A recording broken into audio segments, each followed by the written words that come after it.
JKSSB में जो JKP SI का हाई कोर्ट वाला केस चल रहा था उसका कल अपडेट आपसे शेयर कर रहा था, जहां पर आपने देखा वो 19 अप्रैल को हियरिंग होनी थी, बट वो नहीं हुई है हियरिंग 19 अप्रैल वाली। अब नेक्स्ट डेट यहां पर दी गई है 27 अप्रैल वाली। तो जेकेएसएस में दो, अभी जैसे अगर हम देखेंगे सबसे पहले तो कुछ ऐसे रिक्रूटमेंट्स थी जेकेएसएसबी की, जैसे जेकेपीएसआई हो गया, जेई सिविल हो गया, इस तरह की और भी हैं जो हाई कोर्ट में है या फिर कैट में हम कह सकते हैं वहाँ पर है। तो यहाँ पर तो ना ही जेकेएसएस भी कुछ कर सकता है ना ही हम सब भी कुछ कर सकते हैं, तो वहाँ पर हमें जजमेंट का वेट करना होगा, उसके बाद ही जेकेएसएस भी कुछ डिसीजन यहाँ पर ले सकता है। तो फिलहाल अगर हम उनको कुछ देर के लिए एक साइड पर रख भी दें, क्योंकि वो हाई कोर्ट में चल रहे हैं, हम तो उन पर कुछ कह नहीं सकते कि क्योंकि वो कोर्ट ने डिसाइड करना है, तो उनके हिसाब से देखा जाएगा जो करना होगा, तो वहाँ पर हम कुछ कर नहीं सकते अभी फ़िलहाल। दूसरी तरफ अगर कहा जाए तो और भी कई तरह के पेंडिंग एग्ज़ाम ऐसे हैं जो भी हो सकते हैं।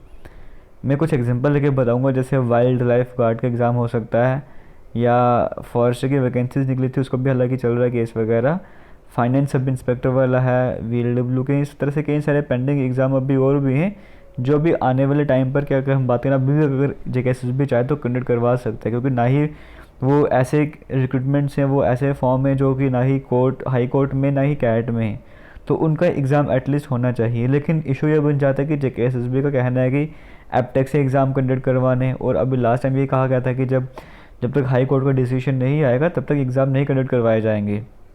तो एट लास्ट सफ़र स्टूडेंट्स को ही करना पड़ रहा है, तो इस पर थोड़ी सी डिस्कशन करेंगे। दूसरी तरफ अपकमिंग वैकेंसीज़ की अगर हम बात करेंगे, आने वाले टाइम पर वैकेंसीज़ की बात करी जा रही है 20,000 के करीब वैकेंसी, जिसमें से 128 के करीब वैकेंसीज अभी आ भी चुकी हैं। तो आने वाले टाइम पर और भी वैकेंसीज आने वाले, तो क्या इनमें एज रिलैक्सेशन मिलने जा रही है?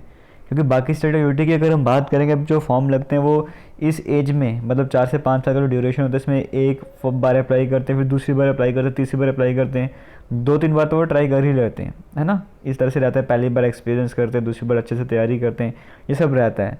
लेकिन यहाँ पर तो एक भी बार एग्ज़ाम नहीं दे पा रहे हैं। तो क्या आने वाले टाइम पर एज रिलैक्सेशन मिलने जा रही है?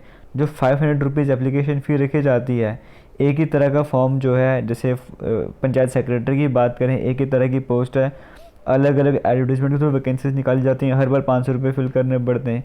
तो क्या वो सभी जो सेम पोस्ट हैं वो एक ही एडवर्टीजमेंट के अंदर आएंगी? क्या फ़ी यहाँ पे कम रखी जाएगी? इस तरह के भी कुछ इश्यूज़ रहते हैं जिस पर जेकेएसएसबी को ध्यान देना हो, क्योंकि जो भी है सफ़र स्टूडेंट्स को करना पड़ रहा है, जेकेएसएसबी अपने इन पर सही चल रहा है।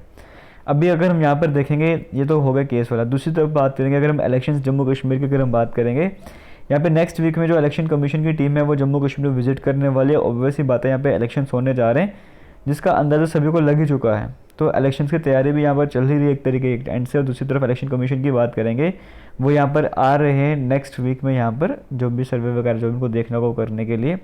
अब कहने की बात है कि इलेक्शन भी आने वाले, और ऑब्वियस ही बात है ऐसा हो नहीं सकता कि इलेक्शन आ रहे होंगे और वैकेंसीज ना निकाली जाए, एग्ज़ाम ना कंडक्ट करवाया जाए। अगर वो नहीं होगा तो यहाँ पे वोट तो मिलने नहीं वाला है। इसका भी पूरी तरीके से ध्यान में जो सरकार आती है, जो भी गवर्नमेंट है, उनके दिमाग में ये बातें रहती हैं। तो जब इलेक्शंस आने वाले हैं तो ऑब्वियस ही बातें जो नहीं वैकेंसीज है वो भी सामने आएंगी और पेंडिंग एग्ज़ाम को भी कवर करवाया जाएगा। लेकिन सबसे बड़ी बात यह आती है कि इलेक्शंस हो सकता है कि भी 8 महीने बाद, 9 महीने बाद, 10 महीने बाद होंगे, तो क्या तब तक हमें वेट करना पड़ेगा? अब यहाँ पर देखिए, अगर एक एंड से अगर हम बात करें, जो हाई कोर्ट में चल रहा है केस, उस पर तो कुछ कर नहीं सकते। दूसरी तरफ हाँ, जो एग्ज़ाम हो सकते हैं वहाँ पर एप्टेक को लेकर इशू चल रहा है। तो क्या जेकेएसएसबी जो एग्ज़ाम कंडक्टिंग एजेंसी है, क्या उनके पास कोई सोल्यूशन नहीं है? क्या वो इस बात पर अड़े रहेंगे कि हमें एप्टेक से ही एग्ज़ाम कंडक्ट करवाना है, स्टूडेंट्स चाहे सफ़र करते रहें? क्योंकि पता अगर एप्टेक एग्ज़ाम कंडक्ट करवाते तो दोबारा से प्रोटेस्ट वगैरह यहाँ पर होंगे, एग्ज़ाम नहीं हो पाएंगे, तभी डिले करा गया है। तो क्या कुछ टाइम पीरियड के लिए, यानी कि या जैसे कुछ फॉर्म है, मान तो 3-4 एडवर्टीजमेंट है जिनमें कोई कोर्ट केस नहीं, कोई कैट का केस वगैरह कुछ नहीं है, क्या उनके एग्ज़ाम किसी और तरीके से नहीं कंडक्ट करवाए जा सकते? एज अ ट्रायल भी आप बोल कर चलो, अगर वो सक्सेसफुल बनता है तो आने वाले टाइम पर भी उसी तरीके से एग्ज़ाम कंडक्ट करवाए जाएँ। तो क्या कोई और रास्ता नहीं है जेकेएसएसबी के पास? अगर है तो वो किस बात का वेट कर रहे हैं? क्या वो सिर्फ एप्टेक का ही वेट कर रहे हैं?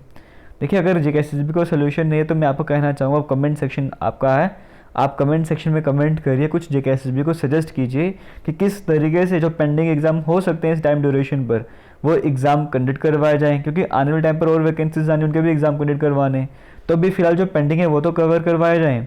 तो मैं आपसे ये रिक्वेस्ट करना चाहूँगा, कमेंट सेक्शन में कमेंट कीजिए, सजेशन दीजिए जेकेएसएसबी को कि आप किस तरह से एग्ज़ाम कंडक्ट करवा सकते हो इन दोनों बातों को ध्यान पे रखते हुए आपके पास अगर कोई बेस्ट सोल्यूशन है, आप कमेंट सेक्शन में कमेंट करके बताइए, जो भी मुझे लगेगा हाँ वाकई में ये कमेंट सही है, ये सोल्यूशन बेस्ट है, जो कि जेकेएसएसबी को सजेस्ट करना चाहिए।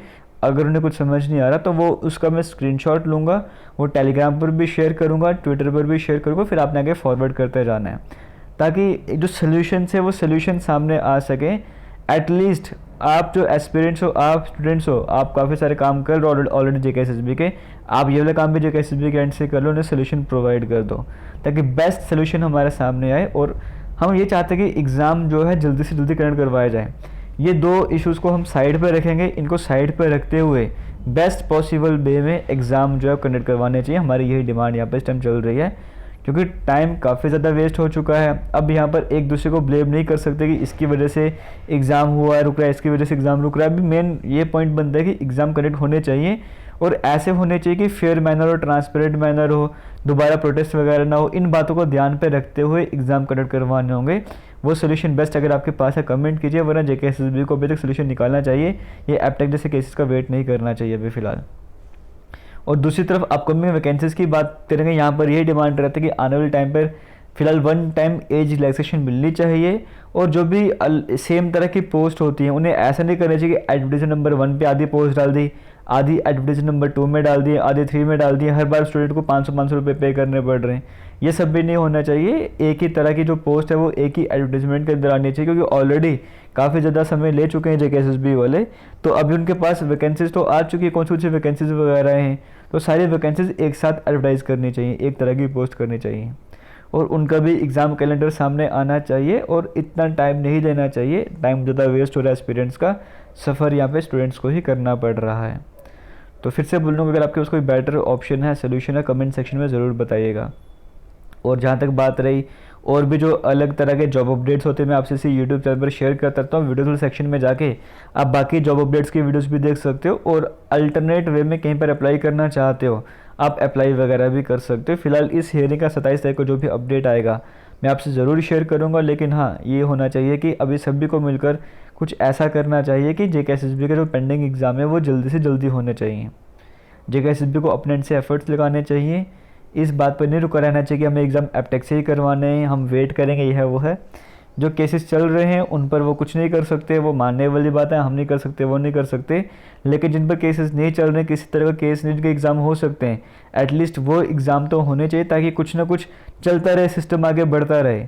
इस तरह से रुके रहने से कुछ नहीं होने वाला है। तो फिलहाल इसी अपडेट को लेकर वीडियो बनाना चाहता था और आपसे सजेशन मांगना चाहता था। ज़रूर सजेस्ट कीजिएगा, जो भी कमेंट मुझे सही लगेगा मैं टेलीग्राम पर, इंस्टाग्राम पर ज़रूर पोस्ट करूँगा।